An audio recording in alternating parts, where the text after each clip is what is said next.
We're going back to the 90s. More Fox 4 stars here.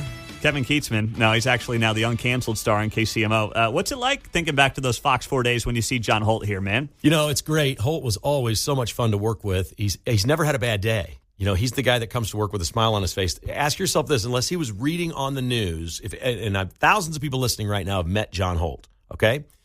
Unless he's reading like a really sad story on the news, have you ever seen a time where he's not smiling? It's a good point, and that's a skill. That's every a day. Skill. It's just an attitude. He's just, I'm going to get up today and have a good day. He looks great, man. He's ready for his show. He's got a red tie on. He's looking good. He's getting ready to go in and cut his stuff. That guy's awesome, man. He's a lawyer. He's a great family man. His kids are exceptional. He does great work at Fox 4. Take a nice long look at John Holt, because the era of, long-time anchors in local television that are trusted within the community are ending. It's a turn and churn and burn business now, where they just bring young people in and until a young person goes to a bigger market, and then they hire another cheap young person, and that's kind of what it's become. But John Holt he's a classic. And we're kind of living through that era right now, where this wave of, right now, I would say guys, but there's women as well in this town. I'm blanking on some of the names, guys and gals, but there's a reason. This is kind of the last of that model, right? Where I think you're right. I think that industry is changing so quickly, as all media is, but there are not going to be people doing that. No. And Chris Katz has been around a long time as well, so I put him in that category. But it's, the numbers aren't what they used to be, but there's still so much money in it. When you were talking to him about what the Chiefs mean to a local affiliate, it's not just when Fox 4 gets a game on Fox, or the Super Bowl, for crying out loud. When they get those, it's just free money for these stations because they're affiliated with a network. It's the programming. He's going in to do KC End Zone. Yeah. Well, they do 20 of those a year. It costs a lot of money to be on that show. I mean, they're creating programming around the fact that the Chiefs are good. There was some of that when the Chiefs weren't good, but not like now, and certainly not the rates they're charging. And those shows get eyeballs. They know when to put them on for the people that like their local news anchors and sports and stuff. They know what time of day to put those on. A lot of those are on Sunday morning or whatever and things like that. And he's really good at it, and everybody's making money off the Chiefs. There's no question about it. I agree. I mean, obviously, we've got our 101 The Fox. They do a pregame show as well for the Chiefs. And that's where I think, I know that one of the TV stations is the official pregame show of the Chiefs, but what does that really matter? People are going to watch what they're going to watch. That's a fair point, but I'd ask you this. Okay, you run KCMO Talk Radio. You're the program director. You're a vice president with Cumulus. You host your own show. You do all those things. If the Chiefs weren't good, would I be sitting here? I mean, it's a legitimate question. Okay, my background is all sports. Yeah. Right? Okay, now I do different stuff now on my own with the podcast and whatever, but it's a legitimate question. Would you have had me on and we developed the relationship we had if the Chiefs were out there going 1-16 every year? It might not have been the case. I paused because my answer was going to be absolutely. And maybe. But here's the thing. I mean, people listening to your show, you'll do, I'm sure, plenty of Chiefs today.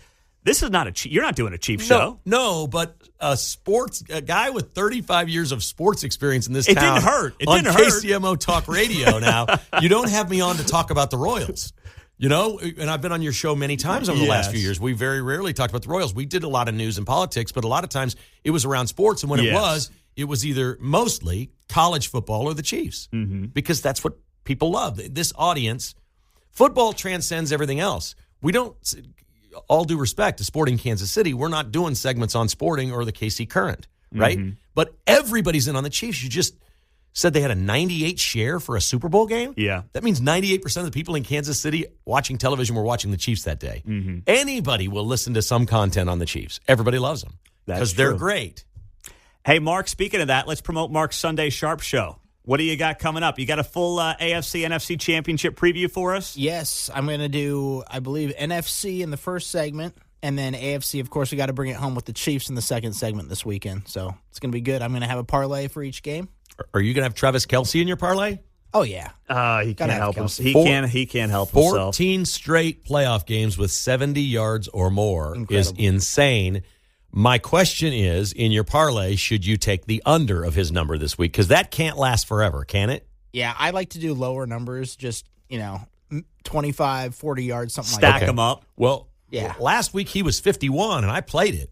Because he had 13 in a row, 70 or more. I'm like, Vegas is going to put 50 on it again, or 49 or something like that.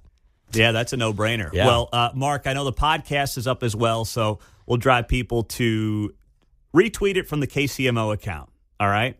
I saw you put the podcast up last night. That way you can check out Mark's Sunday Sharp Show. Also airs Sunday mornings. Do you have fear of missing out? Should we start playing his parlays for $5 in case he hits one? No, because he misses every week. Every week. Now, no, let's be clear. Mark makes some nice side money on the sports betting, but his Chiefs game parlays have struggled this year. I'll just say that much. Yeah, the Chiefs have been hard to bet this year. Very hard. Well, they've been easy to bet if you bet against them. They were very easy. That's true. I should just bet on the other team to cover the spread. It's easy. It's not hard. That's very true. Oh, my gosh. So this weekend, you're thinking about the game, and you're thinking about this moment in Kansas City. I like asking longtime Kansas Cityans about this. I asked John about this. Damon Amendolara, do you remember him when he was here in Kansas City? I had him on earlier. Never really knew him. He was the other station. He was the other station, but he worked here for a few years. Seeing this kind of run in this kind of a town, how unbelievable is it? Well, it's unbelievable because they've won the big games. There were years that the Chiefs were really good. I was covering the Joe Montana Chiefs, and they were really good then.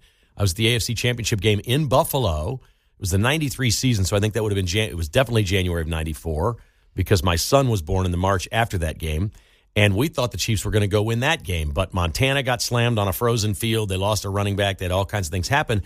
The Chiefs were this collection of, well, they were kind of like the Bills. They get there, you got the lead with 13 seconds to go, and boom, somebody breaks your heart. In those days, it was John Elway or whomever. There was always a better quarterback that just pulled the rug out from the Chiefs. They've now become the team with Patrick Mahomes and Andy Reid that pulls the rug.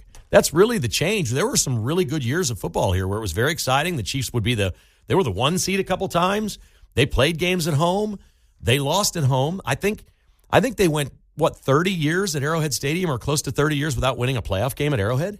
They were like 0-8 at Arrowhead, and they had good teams. They'd be the favorite. They'd draw the Raiders in the wild card round and be a 7-point favorite and lose. You can't make that stuff up. I mean, it's crazy. Well, that's where, I do think that there is some, not fatigue is the wrong word, but people are maybe taking some of this for granted because the secondary market tickets, I mean, listen, they're expensive, but for a trip to the Super Bowl, the get-in price is a couple $100 right now. It's cold. I know it's cold. And I most get it. people have been. If it really means something, like I wanted to go once with my kid or whatever, you've done it. Mm-hmm. So that happens.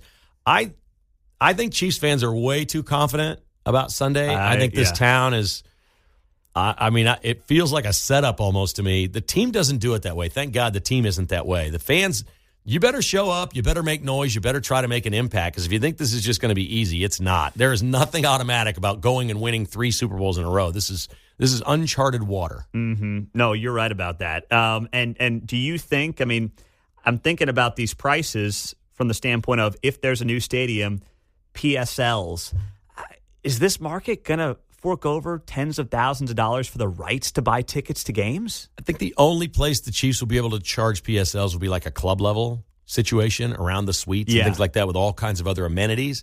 I don't think they're going to be able to charge them in the upper deck no matter what it is that they do.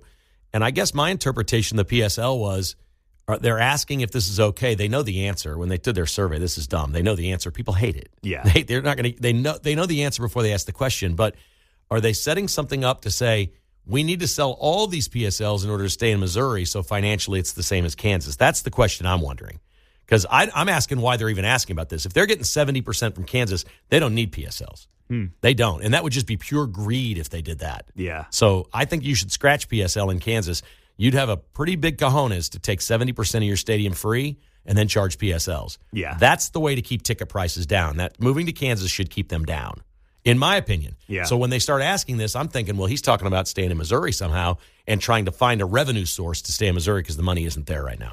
Well, we'll be talking plenty about that in the offseason. In the meantime, focus on what's coming up on Sunday. Hey, have a great show, my man. Going to be a couple of wild games Sunday. Yes, it is. Kevin Kietzman uncanceled.